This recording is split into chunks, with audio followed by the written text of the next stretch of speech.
तो good morning. आज हम लोग अंकों तथा संख्याओं का संपूर्ण जानकारी पार्ट 2 को देखने वाले हैं, जिसमें से आपको 4 टॉपिक बताई जाएगी। जिसमें से पहला है अंतर्राष्ट्रीय संख्या पद्धति, है ना। तो इसी के बारे में सबसे पहले देखते हैं कि अंतर्राष्ट्रीय संख्या पद्धति जो है, इसके 3 पीरियड होते हैं। थोड़ा पीरियड समझते हैं। इकाई, दहाई, सैकड़ा।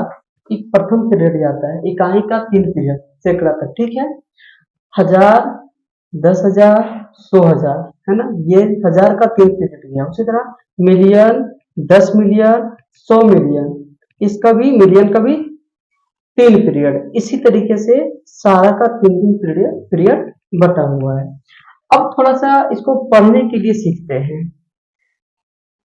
इकाई, दहाई, सैकड़ा, 1000, 10,000, 100,000, million, 10 million, 100 million, billion, 10 billion, 100 billion, trillion, 10 trillion, 100 trillion, quadrillion, 10 quadrillion, 100 quadrillion, Quintillion, 10 Quintillion, 100 Quintillion. इस तरीके से इसको पढ़ा जाता है। अगर शून्य की संख्या अगर देखा जाए, जिसको जीरो की संख्या वो कहते हैं, तो देखिए सबसे पहले 1 है, फिर 2, फिर 3, इस तरीके से बढ़ता जाता है। अधिकतम जो शून्य की संख्या होती है कितनी होती है? 20 होती है। चलिए आगे हम लोग देखते हैं अगला टॉपिक। दूसरा जो पॉइंट था संख्याओं का नामकरण।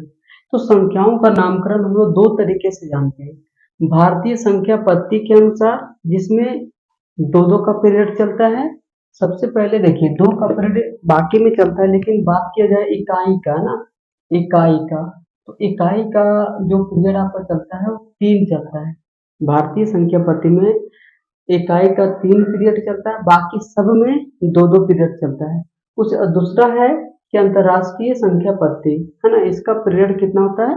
3, इकाई से लेकर क्विंटिलियन तक। ओके, तो चलिए इसको देखते हैं कि भारतीय संख्या पद्धति, है ना, कि भारतीय संख्या पद्धति के द्वारा नामकरण कैसे की जाती है। सबसे पहले भारतीय संख्या पद्धति को बनाने के लिए आप कहाँ में सीखे हैं? जैसे इकाई, दहाई, सैकड़ा, 1000, 10,000, लाख। देखिए लाख, 7 लाख, 7 दिख रहा है ना, तो 7 दिख रहा है, तो 7 लाख, देखिए 7 लाख लिख दिया गया। देखिए पीरियड समझिएगा। अगर आपका 10,000 तक जाएगा तो 2 अंकों की बनी संख्या का जो प्रॉपर नाम होगा उसको लिखना है, 1000 डाल देना, कुछ नहीं करना। देखिए इकाई, दहाई, सैकड़ा, 1000, 10,000, देखिए 10,000 आया ना, मतलब आपको ये 2 संख्या जो है ना, 2 अंक मिला करके जो संख्या बनाए तो 56 बोलते हैं, इसलिए लिखेंगे 56,000। बाकी जो बच गया ये इकाई, दहाई, सैकड़ा, सैकड़ा मतलब 100, मतलब 3, तो 3 देना, 100 लगा देना है, और 43 का 43 लिख दिया। ठीक है बच्चों, आगे देखिए फिर इसी तरीके से इकाई, दहाई, सैकड़ा, 1000, 10,000, लाख, 10 लाख। देखिए 10 लाख के अंतर्गत आया, मतलब आपको 2 अंकों, है ना, 2 अंकों से बनी संख्या 84 है, तो लिखना 84 लाख। उसके बाद यहाँ लिखिए 96,000, क्योंकि 1000 10,000 के अंतर्गत आएगा। देखिए पीरियड आपको 2 पड़ेंगे, इकाई, दहाई, सैकड़ा, 1000, 10,000, है ना, इसलिए 96,000, फिर 773, 773। ठीक है, अगला है, अंश को शुरू करते हैं, अंतर्राष्ट्रीय संख्या पद्धति के द्वारा नामकरण। तो देखिए इसको सबसे पहले आपको दोहराना है, जैसे कि इकाई, दहाई, सैकड़ा, 1000, 10,000, 100,000, मिलियन और 10 मिलियन। तो 10 मिलियन जो आया, ये 2 अंकों को मिलाकर के इनको बोलना, तो 2 अंकों जो मिलता है ये संख्या बनता है 89, इसलिए मिलियन में आ रहा था, इसलिए लिखेंगे इसको 89 मिलियन, 89 मिलियन। फिर आपका है, फिर से अगर दहाई को लिखा जाए तो उसे इकाई, दहाई, सैकड़ा, 1000, 10,000, 100,000, 100,000 के अंतर्गत है, मतलब 700 बोले, 767,000, 767, तीनों को एक साथ लिखना है और 1000 लिखना है आपको। ठीक है, क्योंकि सैकड़ा मतलब 100 तक आ रहा था, मतलब 100 में आपको 3 अंक कवर करेगा। ठीक है, इसलिए लिखेंगे 767, 767, 1000 में आ रहा था, 1000 का पीरियड था इसलिए 1000 जुट गया। उसके बाद यहाँ 72 है, 72 लिख दिया। ठीक है, उसी तरीके से नीचे करना है, इकाई, दहाई, सैकड़ा, 1000, 10,000, 100,000, मिलियन, 10 मिलियन, 100 मिलियन, 100 मिलियन तक गया, मतलब आपको 3 अंकों लिखने के बाद मिलियन लगाना है। तो 976 लिखा हुआ, 976, तो 976 मिलियन में था, तो जब इसका मिलियन चाह रहा था तो मिलियन लिख दिया। उसके बाद इधर बच गया, तो इक्यानवे, दो सैकड़ा, हजार, 10,000, 100,000, है ना।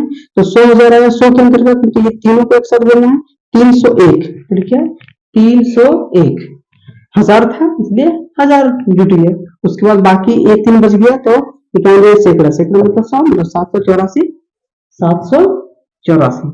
और इस तरीके से आपने भारतीय संख्या पद्धति के द्वारा नामकरण कैसे की जाती है आपने सीखा, और अंतरराष्ट्रीय संख्या पद्धति के द्वारा नामकरण कैसे की जाती है आपने सीखा। आइए स्टूडेंट देखते हैं तीसरा पॉइंट क्या लिखा है कि संख्याओं के बीच अल्पविराम अर्थात कोमा का प्रयोग। तो देखिए बच्चों, सबसे पहले भारतीय संख्या पद्धति वाली जो संख्या है ना, में कोमा का प्रयोग करना है। सबसे पहले संख्या को उतारते हैं, उतर गया। अब आपको करना क्या है इसे समझ, थोड़ा सा ध्यान देना है। सबसे पहले हम क्या बोले कि इकाई अंक का जो पीरियड चलता है वो कितना चलता है, 3। तो यहाँ आपको 3 अंक गिनिए, 1 2 3। फिर आपको क्या करना है, कोमा डालना है। फिर क्या करना है कि 2-2 अंक पर कोमा डालना है, जैसे कि 1 2 3 अंक है ना, लेकिन कोमा जो जाएगा वो 2 अंक पर जाएगा, देखिए 2 अंक। इसका कारण क्या है कि इसका पीरियड मतलब भारतीय संख्या पद्धति में जो प्रथम इकाई का जो पीरियड चलता था वो 3 था, इसलिए 3 अंकों बाद कोमा आया। बाकी 2-2 पीरियड चल रहा है, इसलिए 2-2 अंकों के बाद हम लोग कोमा का प्रयोग कर रहे हैं। दूसरा उदाहरण में देखते हैं, फिर अंकों पहले सबसे पहले क्वेश्चन उतार लेते हैं। देखिए आराम से 3 अंक गिनिए, 1 2 3 कोमा, 1 2 कोमा। अब देखिए 1 2 संख्या है, लेकिन इसके बाद कोई संख्या नहीं, इसलिए कोमा आगे आपको नहीं डालना है। अगर संख्या आगे होगी तभी आप कोमा का प्रयोग करोगे, ठीक। तो ये चीज आप समझ गए। अब थोड़ा आते हैं अंतरराष्ट्रीय संख्या पद्धति वाले संख्याओं में कोमा का प्रयोग। तो इसमें देखिए 3 पीरियड चलता है, इकाई से लेकर क्विंटिलियन तक, ठीक है। इसीलिए आपको करना कुछ नहीं है, सबसे पहले क्या करना है कि क्वेश्चन को पहले उतारते हैं आपको सामने, क्यों उतर गया। अब आपको 3 अंकों के बाद कोमा का प्रयोग कर देना है, 1 2 3 कोमा, 1 यहाँ से 1 2 3 कोमा। उसी तरीके से इसमें भी डालेंगे हम लोग,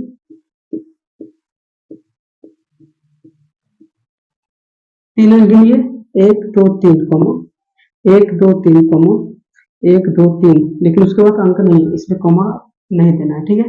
तो इस तरीके से आप भारतीय संख्या पद्धति में कोमा का प्रयोग करने सीखे, और अंतरराष्ट्रीय संख्या पद्धति में, है ना, संख्याओं के बीच में कोमा का प्रयोग करने सीखे, ठीक है। तो चलिए अगला टॉपिक पर, चौथा पॉइंट को देखते हैं। इसमें क्या लिखा था कि संख्याओं के बीच तुलना, तुलना मतलब कौन बड़ी है और कौन छोटी है, ठीक है। उसको करने के लिए सीखेंगे, मतलब कौन संख्या बड़ी है और कौन संख्या छोटी है, इसको तुलना करने के लिए हम सीखेंगे। संख्याओं के बीच तुलना करने के लिए 2 बातों का ध्यान रखना जरूरी है। उसमें से पहला बात क्या है कि संख्या कितनी अंकों से बनी है। जो भी संख्या आपको तुलना करने के लिए मिला है, उस संख्या को पहले देखिए कि कितने अंकों से बना है। अगर वो संख्या, जो भी संख्या है वो अधिक अंकों से बना है और दूसरी संख्या कम अंकों से बना है, तो अधिक अंकों से बनी हुई संख्या वह बड़ी होगी, ठीक। अगला देखिए, दूसरा नियम कहता है कि संख्या के एक एक अंकों का तुलना करना, मतलब 2 संख्या आपको दे दिया गया तुलना करने, तो दोनों में अगर समान अंकों से बना हुआ दोनों संख्या, तो आपको क्या करना है, एक एक अंक का तुलना करना है। इसमें एक अंक देखना है, फिर दूसरे संख्या में एक अंक देखना है, दोनों में तुलना करना, बड़ी कौन है और छोटी कौन है ना। तो चलिए उदाहरण देखते हैं। देखिए 2 अंक आपके पास दिया हुआ है, पहला दिया हुआ है 8 और दूसरा दिया है 6। तो इसमें बड़ा कौन है, तो स्वाभाविक है 8 बड़ा होगा, 6 छोटा होगा, इसलिए इसमें हम आराम से लिख सकते थे बड़ी संख्या को। यहाँ दिया बड़ी अंक, तो बड़ी अंक कौन है, 8 है, दे दिया 8, है ना। नेक्स्ट क्या है, देखिए 2 अंकों से बनी हुई संख्या 2 जगह, यहाँ भी है और यहाँ भी है। तो सबसे पहले तो ये वाला जो नियम है उसको फॉलो नहीं होगा, कि समान अंकों वाला संख्या है, इसमें भी 2 अंक से बना हुआ है, इसमें भी 2 अंक से बना है। अब क्या करना है कि हमको क्या करना है, संख्या के एक एक अंकों का तुलना करना है। अब इसमें देखना एक अंक बाईं ओर से देखना है, दाईं ओर से नहीं देखना, ठीक है। तो इसका देखना, इसमें देखना है हमको एक अंक, और इसमें देखना है एक अंक। तो यहाँ भी 7, यहाँ भी 7, ठीक है। तो यहाँ भी 7, यहाँ भी 7, तो दोनों बराबर। आगे देखेंगे, फिर दूसरा अंक में देकर देखते हैं, इसमें 8 है और इसमें क्या है 5 है, मतलब 8 5 से बड़ा है, मतलब ये संख्या जो होगा वो क्या होगा, बड़ा होगा, इसलिए हो जाएगा 78, इसमें बड़ा है। 3 अंकों की बड़ी संख्या को थोड़ा देखते हैं, देखिए यहाँ 9, यहाँ भी 9, यहाँ 8, यहाँ 7, ये बड़ी संख्या हो जाती है। ये दूसरा अंक जब हम देख रहे हैं 8 से 7 छोटा है, और ये 7 से 8 छोटा है, इसलिए बड़ी संख्या ये हो जाएगी, ठीक है। नीचे देखिए कितने अंकों से बना है, गिनिए, 1 2 3 4, 4 अंकों से बना है, और इसमें 1 2 3, 3 अंकों से बना है, मतलब अधिक अंकों वाला जो बना हुआ संख्या है तो ये है 1000, इसलिए ये हो जाएगा बड़ा। आपको अंक एक एक करके अंकों को देखने की जरूरत नहीं है, और इस तरीके से हम बड़ी संख्या और छोटी संख्या को, है ना, तुलना कर सकते हैं।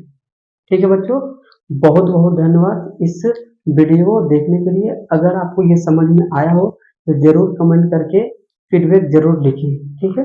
धन्यवाद।